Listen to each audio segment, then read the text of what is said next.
Bon matin tout le monde, bienvenue.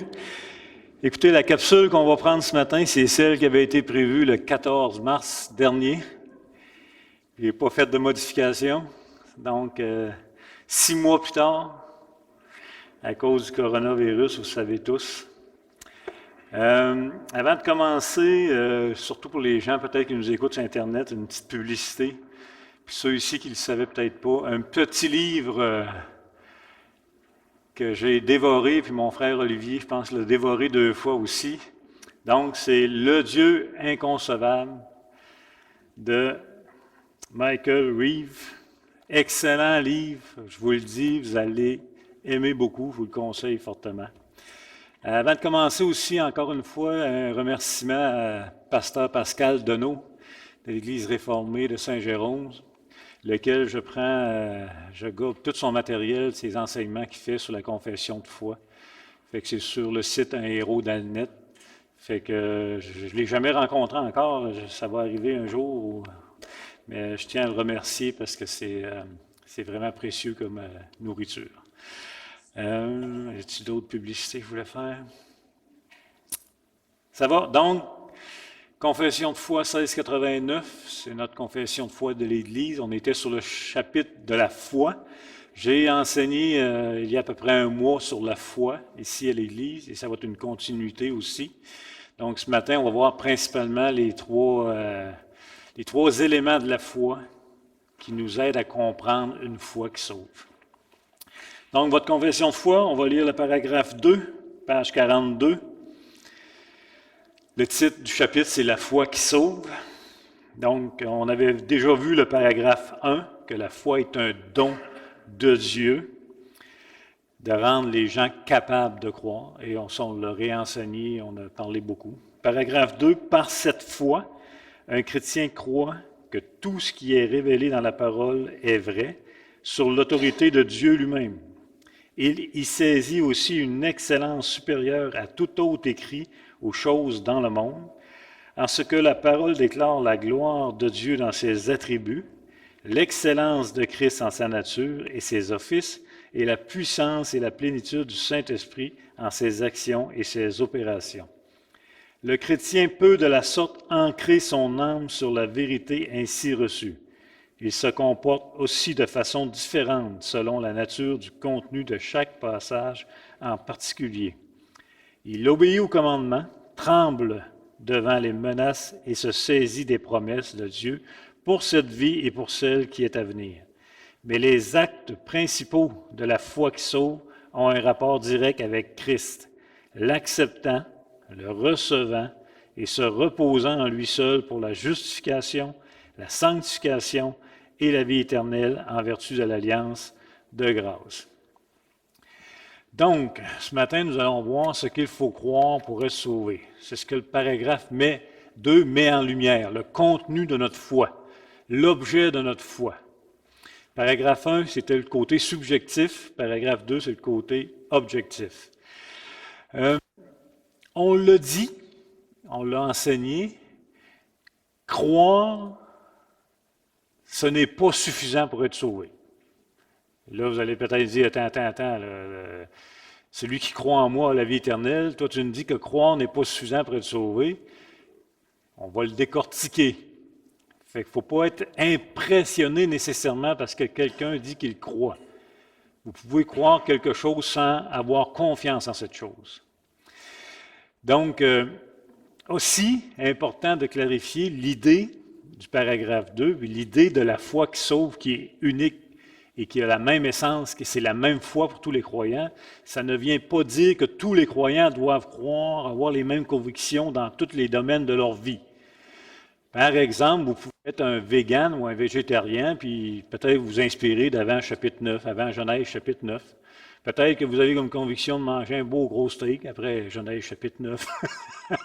C'est des convictions personnelles, il n'y a pas de problème là-dessus. C'est l'habillement, même chose. Mais quand on parle de l'Évangile, c'est-à-dire la bonne nouvelle entendue, qui est l'objet de la foi à salut, le contenu, il n'y a pas de possibilité de négocier différentes sortes de foi.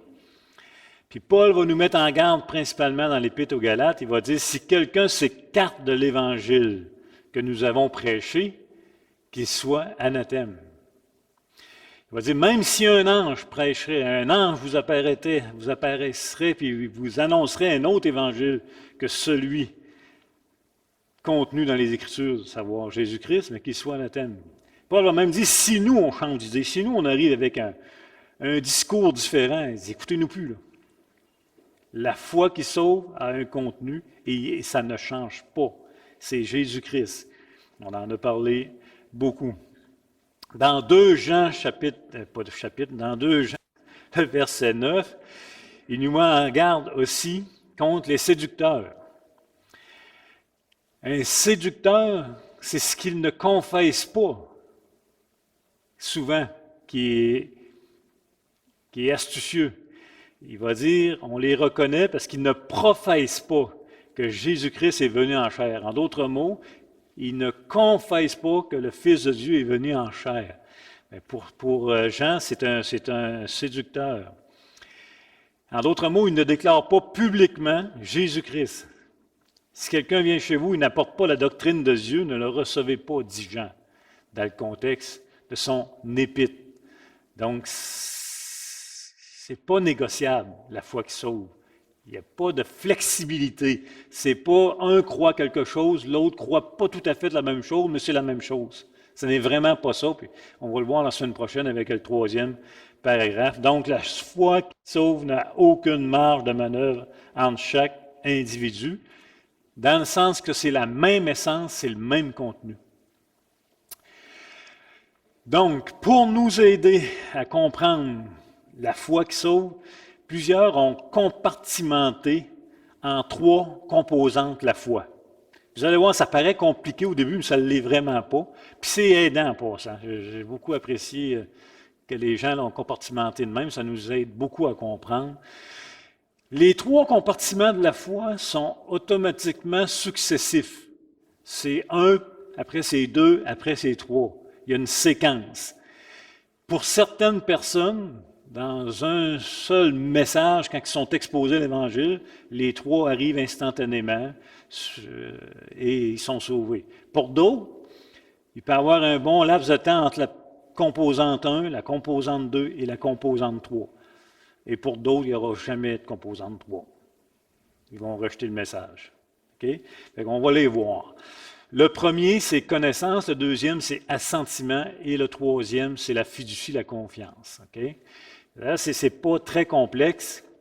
Puis, je vais finir avec une analogie que vous avez promis avec mon frère Lauria. J'ai oublié de t'aviser avant. Tu vas être mon cobaye. OK. Première composante de la foi, on dit la notitia, c'est la connaissance. C'est l'idée d'une nouvelle d'un journaux. Et il y a même un journaux dans un pays qui s'appelle notitia, connaissance. Bonne nouvelle. Nouvelle. OK? En d'autres mots, il ne peut y avoir une vraie foi sans une connaissance de la révélation divine. Il est nécessaire d'avoir une connaissance de qui est Christ, qui est Jésus-Christ et de ce qu'il a fait.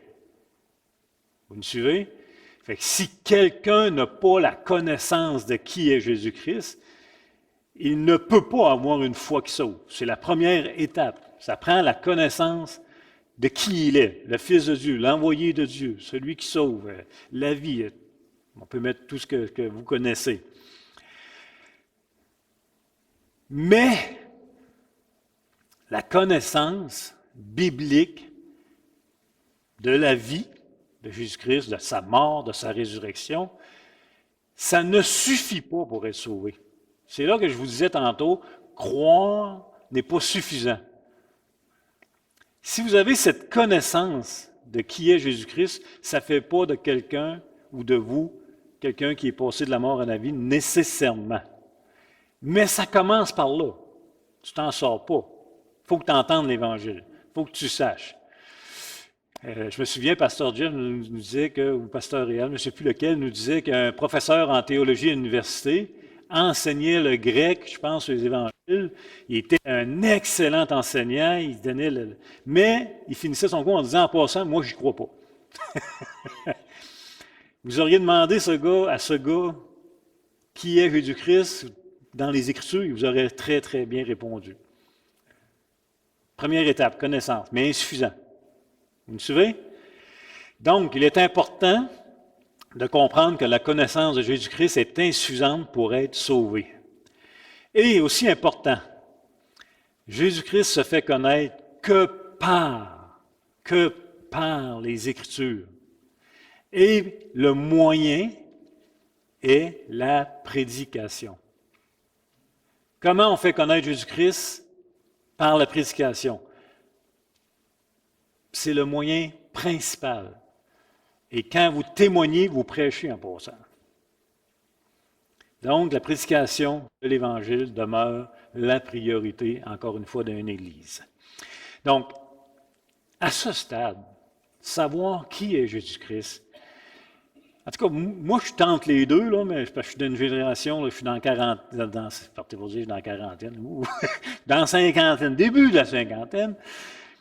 Mais au Québec, là, en tout cas, grosso modo, tous ceux qui sont dans la soixantaine et plus, là, en général, l'héritage judéo-chrétien au Québec ont cette connaissance de qui est Jésus-Christ, en gros, là, assez précisément en passant.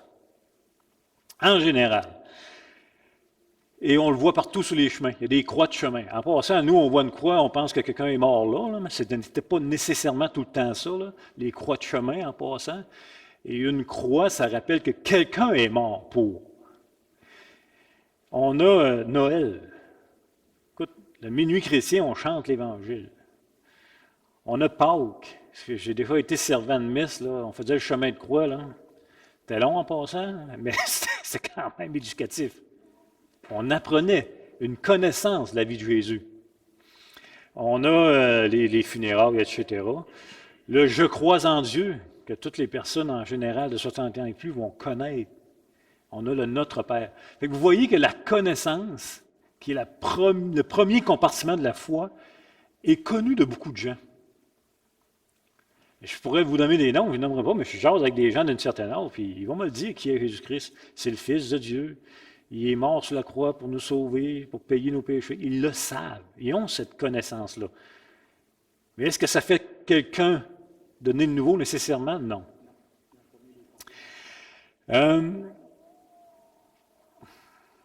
Donc, puis en plus, quelqu'un qui a été témoigné, si vous avez des connaissances que vous témoignez régulièrement, bien, ils sont capables, s'ils ont été attentifs, de vous répéter exactement ce que vous leur avez dit comme information. Ils sont capables de répéter cette information-là. Ils sont capables de vous dire, si je comprends bien, Jésus, c'est vraiment Dieu et homme. Tu me dis qu'il est venu, il est mort sur la croix pour payer pour mes péchés, si j'en ai, etc., etc. Vous me suivez? Donc, première étape, connaissance. Obligé de prêcher la parole. Fait que c'est pour ça qu'il faut toujours prêcher la parole.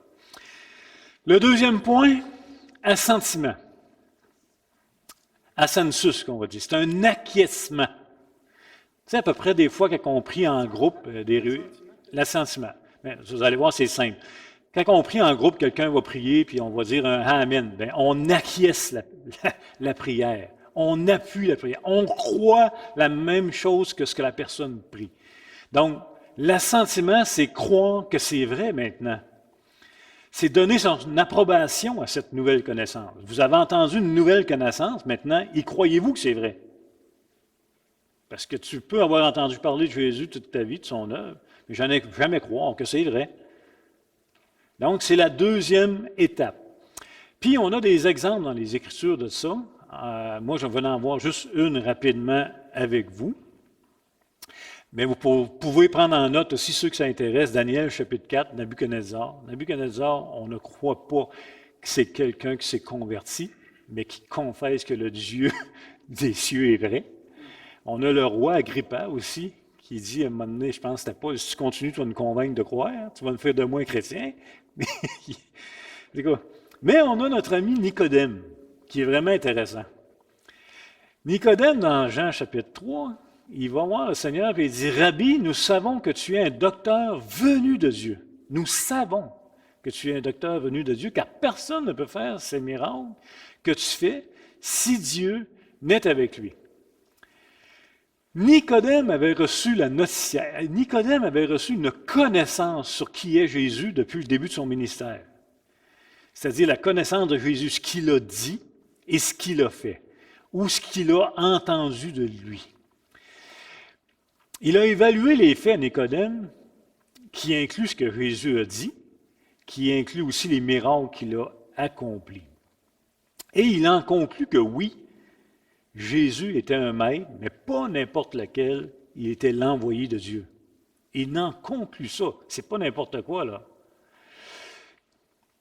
En d'autres mots, Jésus a dit lui-même qu'il est envoyé du Père. Jean-Baptiste a identifié Jésus-Christ comme étant « Voici l'agneau de Dieu qui enlève le péché du monde ». Et Nicodème, dans son assentiment, il n'acquiesce que oui.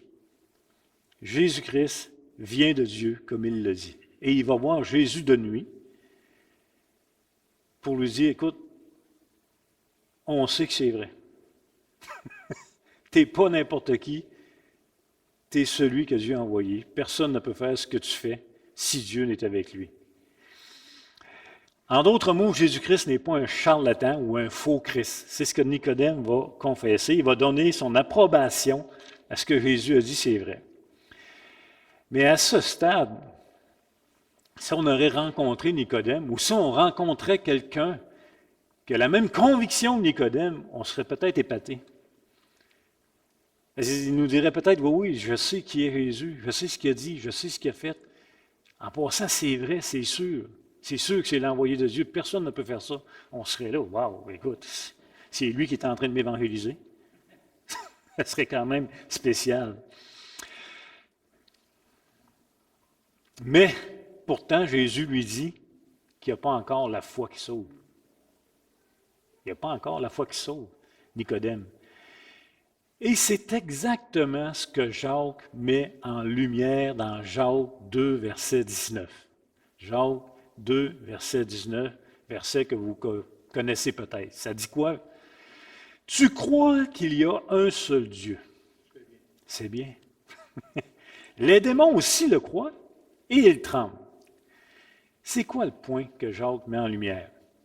Les démons savent qui est Jésus-Christ.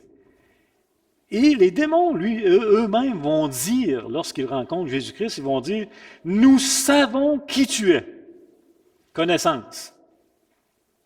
Premier compartiment de la foi. « Nous savons qui tu es. » Vous me suivez? Mais ça n'arrête pas là, avec les démons. Ils disent, « Nous savons qui tu es. » Après ça, ils vont dire, « Es-tu venu nous tourmenter avant le temps? » Deuxième compartiment. Non seulement ils savent qui est Jésus-Christ, mais ils savent que c'est vrai en ciel. Ils savent que le jugement de Christ est vrai. Ils savent qui est le Fils de Dieu, puis c'est vrai. Puis ils savent que leur jugement est vrai. Ils le savent. Mais les démons n'ignorent aucun des faits et gestes de la vie de Jésus-Christ. Mais ce n'est pas parce qu'ils connaissent qui est Jésus-Christ, en plus qu'ils donnent leur assentiment que c'est vrai, que c'est suffisant pour être sauvé. C'est le point que Jean veut mettre en lumière. Puis faites attention parce que, allez pas plus loin, parce qu'il n'y a pas de salut offert aux démons. Mais le point que Jean veut mettre en lumière, c'est, t'as beau connaître qui est Jésus-Christ, t'as beau dire que c'est vrai, mais si ça s'arrête là, t'es comme un démon. Ça ne va pas plus loin. Jacques, vous vous souvenez quand on a étudié l'épître de Jacques, en tout cas, à chaque fois qu'on la lit, c'est un épître extrêmement sévère. Très, très sévère. Jacques n'est pas très, très impressionné par quelqu'un qui se dit croyant. Par quelqu'un qui dit qu'il a la foi. C'est pas très compliqué pour Jacques. Montre-moi ta foi par les œuvres. La foi sans les œuvres est morte. Fait que si tu t'en tiens aux deux premières composantes de la foi, tu ne produiras pas de fruits. C'est beau connaître qui est Jésus-Christ, c'est beau croire que c'est vrai, mais si ça s'arrête là, ta foi est morte. Me suivez-vous, là? Ça va? OK, attention en passant, là. Jacques ne dit pas que c'est pas bon, là.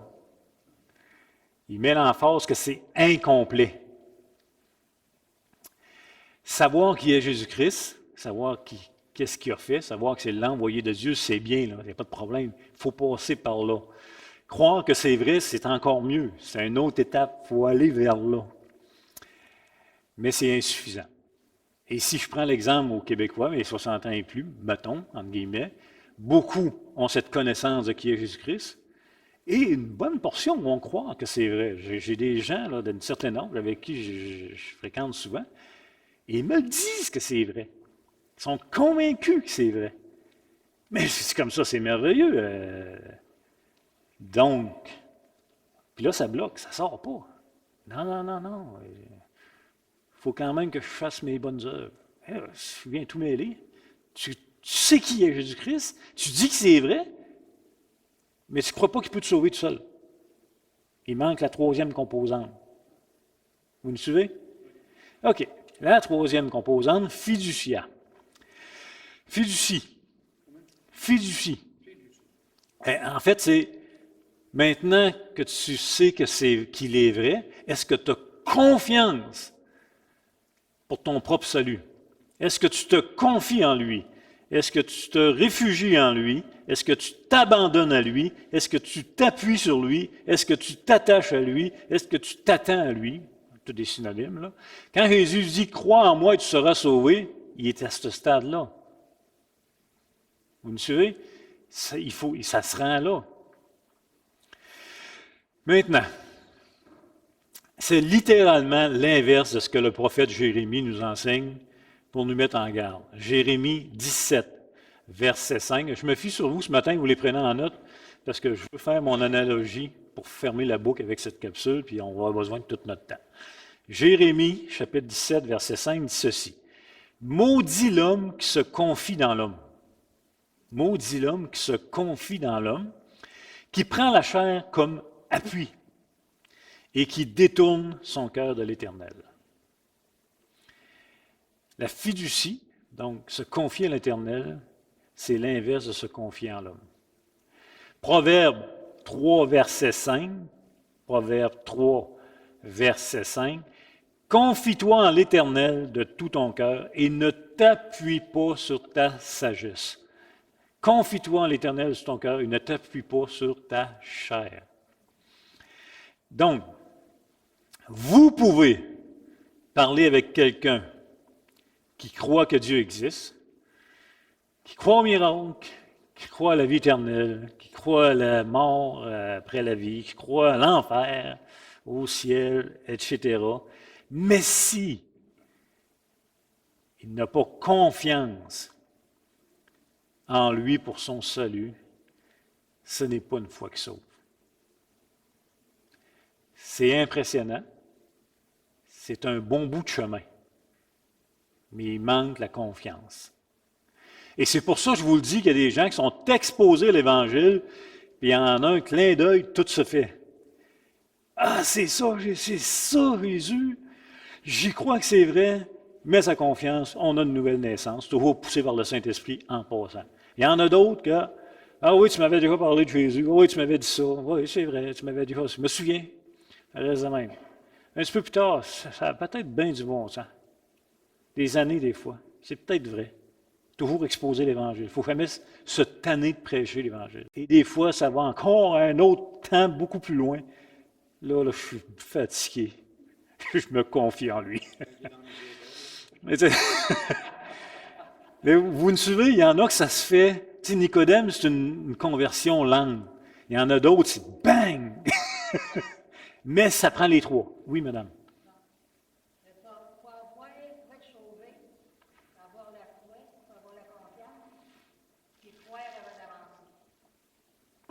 Croire avant d'avancer. Qu'est-ce que vous voulez dire par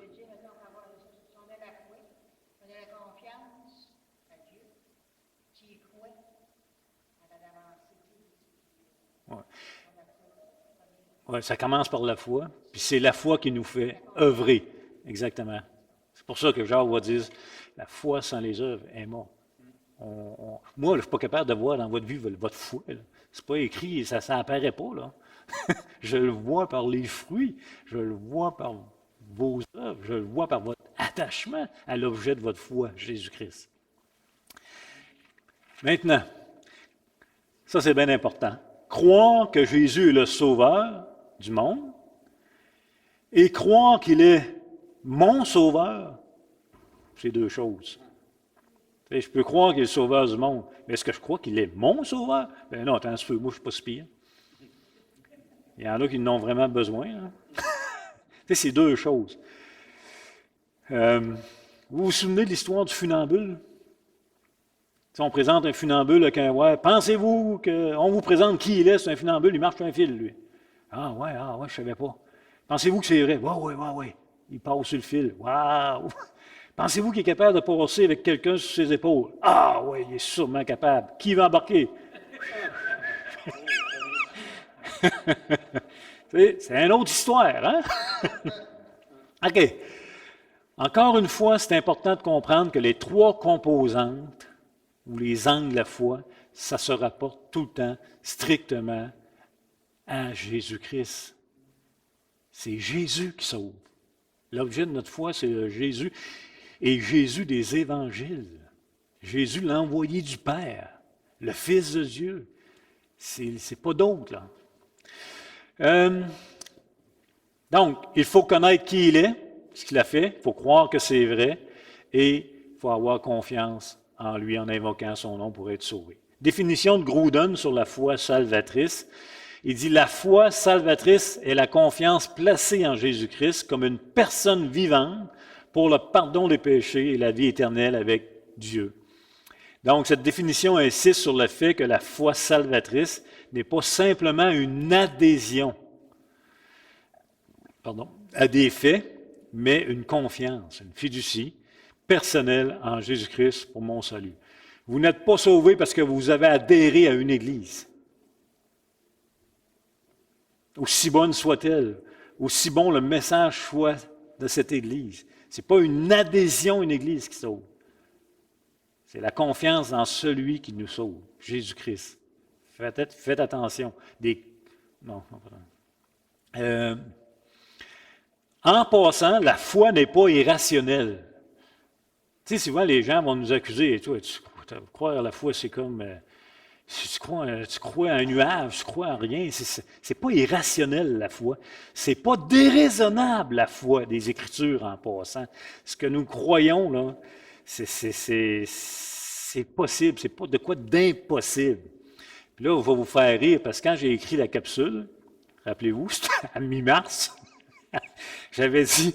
J'avais donné un exemple pour vous donner l'exemple que c'est pas irrationnel. Par exemple, j'avais dit, par exemple, croire que le Canadien va faire les séries cette année, c'est pas comparable à croire à la foi qu'il sauve. Parce que le Canadien était dans le fond de la boîte. Saint-Amand, ils ont fait les séries à cause du corona. Tout ça pour dire qu'on ne sait pas ce qu'une journée peut enfanter. Mais c'est pas irrationnel. C'est des témoins. Dieu qui est témoin. Rend témoignage de son Fils, le Fils qui rend témoignage de son Père, les apôtres qui sont des témoins vivants de 3 ans, des vies transformées. Vous êtes aujourd'hui des témoins de cette vérité, concrètement. Ce n'est pas irrationnel. OK. La foi salvatrice s'appuie sur des faits et sur des témoins. Vous pouvez lire les Actes des Apôtres, c'est des témoins. On pourrait dire le livre des témoins. 1 Jean, chapitre 1, nous avons vu, nous avons connu, nous avons entendu. Jésus a été ressuscité. Plus de 500 frères l'ont vu ressusciter. Fait que, je vais vous donner, on va avoir le temps, une analogie qui, je pense, peut nous aider. Qui, moi, m'a aidé souvent quand je donne quand je donne une analogie, c'est parce que ça m'a aidé, moi. Là, puis je me dis, OK, je la comprends. Puis je vais utiliser mon frère Lauria dans l'analogie. Là, je sais qu'il est capable d'en prendre. Je te demande pardon d'avance. Fait que je vais vous donner une analogie. Fait que là, je vous demanderai de jouer le jeu de rôle. Là. mais sans perdre de vue les trois composantes de la foi, qui sont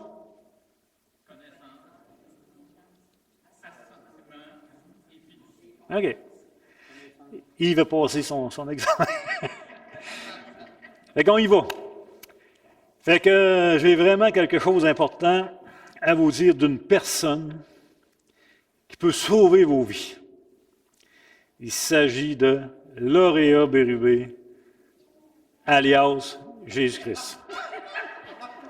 Non, perdez-moi pas, là. Saviez-vous quoi? Lauréat est planificateur financier. Pas n'importe lequel, mais le planificateur financier planétaire. Ouais. Et oui, il peut sauver votre vie d'une faillite certaine. Lauréat, il est bon. Depuis sa naissance, il a été formé jour et nuit par son mentor, c'est-à-dire son père. Ensuite, pendant 3 ans, il a mis en œuvre tout ce que son père lui a demandé. Il a obéi parfaitement, sans faillir, pour accomplir avec succès sa mission. Et c'était quoi sa mission? Encore une fois, sauver vos vies. Comment? En gérant votre portefeuille. Sinon, faillite certaine. Je vous le dis, vous êtes en faillite. C'est pas une joke. Fait que je sais déjà que certains se moquent dans la salle. Ils vont dire « Ah ah, Lauréat ». D'autres vont dire « S'il est si bon que ça, il doit coûter une fortune. Il n'a pas le moyen. »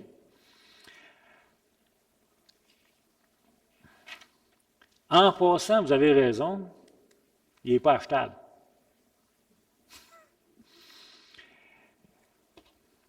Vous n'avez pas le moyen de le payer. Puis oubliez ça, même si vous ferez sa pelouse à tous les semaines avec une grande sincérité. Même si vous alliez sarcler son jardin à toutes les semaines pour lui faire plaisir, ça ne sert pas de paiement. Pas facile, Lauréat. Mais n'oubliez pas ce que je vous ai dit, il est un bon planificateur, c'est la bonté même comme courtier. Il connaît très bien votre endettement, mieux même que vous, et il va le payer à votre place, puis elle sera effacée.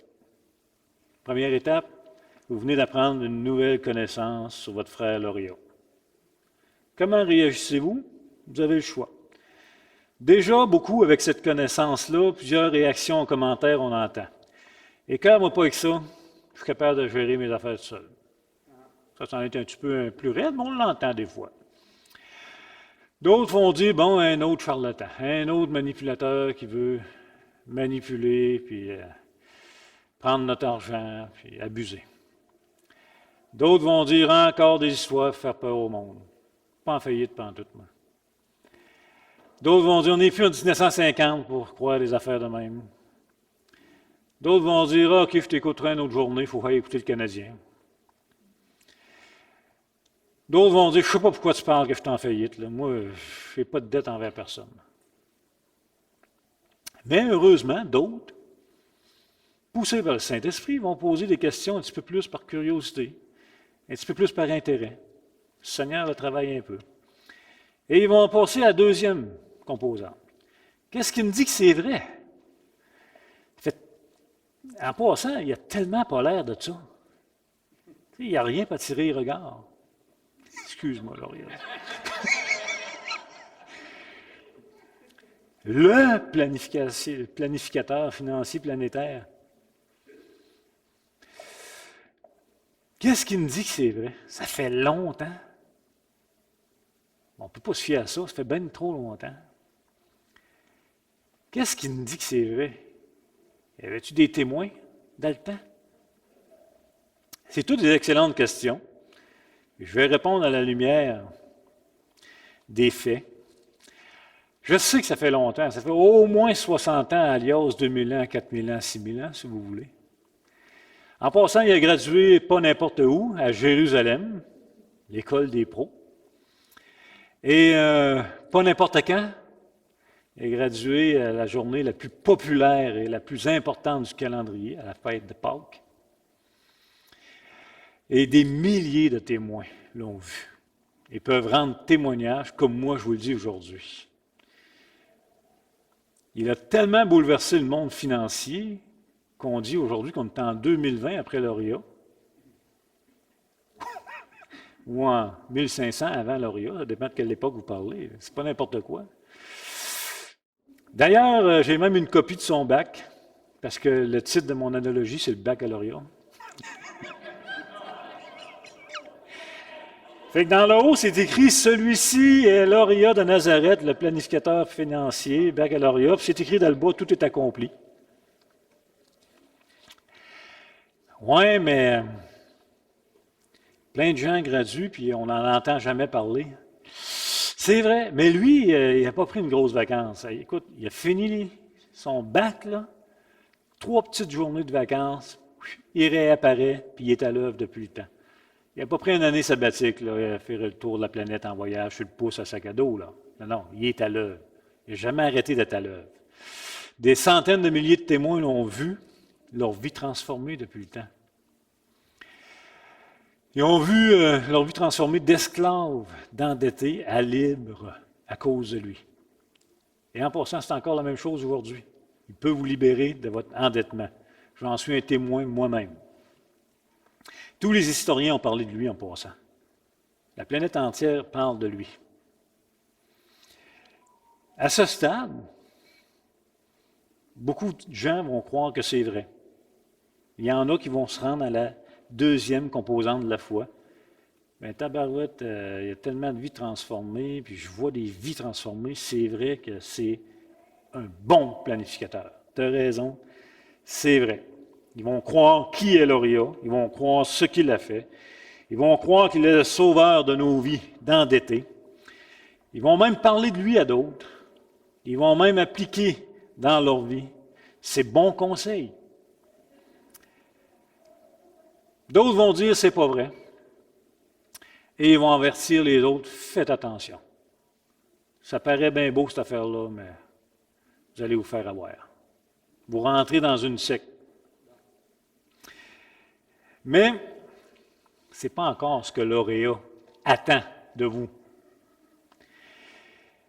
Oui, c'est excellent, mais il faut aller plus loin que cet acquiescement de croire que c'est lui, le planificateur.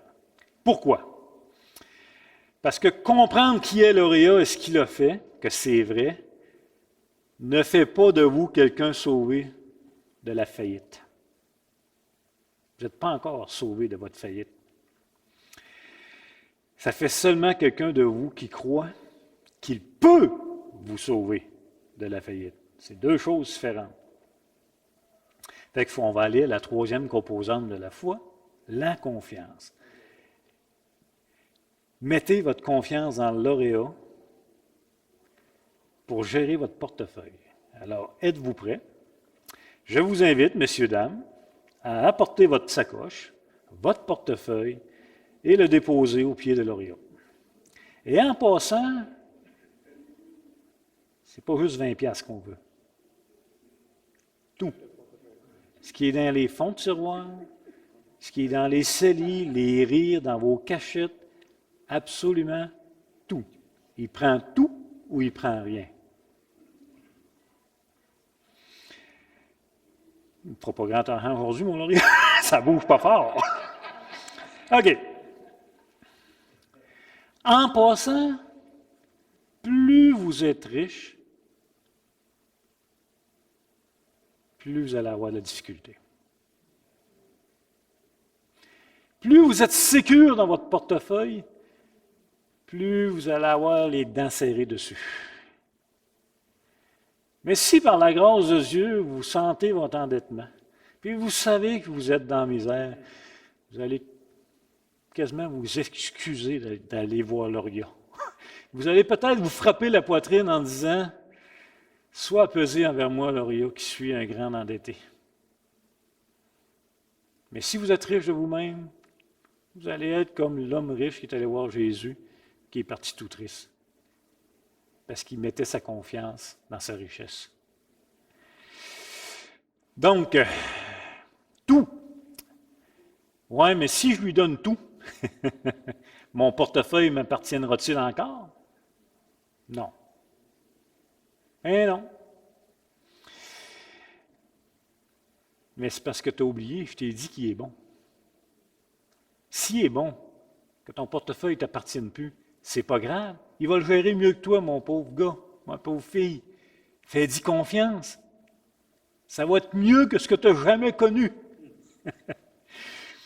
Donc, par le fait, en passant, il va gérer le reste de ta vie financière, puis le reste de toute ta vie.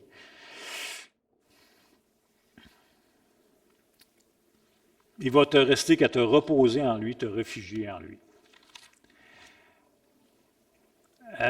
Oui, en passant, tu n'auras plus de problèmes financiers, je vous le garantis. Parce qu'il va avoir tout payé pour vous. Absolument tout. Mais je veux juste vous mettre en garde que ça ne règle pas tous tes problèmes de vie. Tu vas encore avoir des épreuves, tu vas encore avoir des échecs, tu vas avoir le besoin de l'Oria toute ta vie. Ce n'est pas nécessairement, pas parce que tes problèmes financiers vont te régler que tu n'auras plus de problèmes dans la vie. Mais ils ne t'abandonneront jamais. Évidemment, c'est une analogie, là. Je ne sais pas si ça vous aide à comprendre, là. Mais c'est une analogie. L'Oria n'est pas bon pour non, c'était un bon gars, l'Oria. Mais c'est une analogie juste pour vous faire voir. Vous avez beau connaître quelque chose, croire que c'est vrai. Mais tant que tu ne tournes pas vers Jésus-Christ pour lui confier ta vie, pas une partie de ta vie, pas je le sais qu'il est mon sauveur, mais il faut quand même que je participe à mon salut. C'est pas ça. Fait que c'est les trois composantes. Donc, tous ceux qui font confiance à Jésus-Christ pour leur salut, réalisent ce privilège. Et on n'arrête pas de taper sur le clou à la Bible parle. Que le salut, c'est l'œuvre de Jésus-Christ seul. On entre dans une communion avec lui. Beaucoup de pharisiens savaient qui était Jésus-Christ. Beaucoup de pharisiens savaient que c'était vrai. Qui avait peur que Jésus-Christ ressuscite? Les apôtres. Ils étaient tous partis en déprime. C'est les pharisiens. Il a dit qu'il ressusciterait le troisième jour. Il demande aux Romains d'envoyer une garde. Il savait-tu qui était Jésus-Christ? Il savait-tu que c'était vrai ce qu'il disait? Il savait-tu que quand il a dit « Lève-toi, tes péchés sont au paralytique, tes péchés sont pardonnés », les pharisiens étaient scandalisés. « Wow, il y a juste Dieu qui peut pardonner les péchés. » Jésus dit « OK, afin que vous sachiez que c'est vrai, lève-toi et marche. » Ils le savaient que c'était vrai qui était Jésus-Christ. Mais ils n'ont jamais été dans la troisième facette. Maintenant, je te donne ma vie pour mon salut. Je te fais confiance à toi seul pour mon salut. Donc, c'est ça. On goûte comment il est bon. La semaine prochaine, je vous invite à lire le troisième paragraphe. Vraiment un paragraphe intéressant. Puis la question que M. Dano pose, c'est est-ce qu'une foi chancelante et faible peut vous sauver? On va voir le degré de la foi. C'est vraiment intéressant parce que la foi est un don de Dieu, mais elle est manifestée par l'homme, par le croyant. Et elle peut manifester très faiblement. Est-ce que ça change de quoi? Fait que ça va être celui de la semaine prochaine. Fait que bon dimanche tout le monde.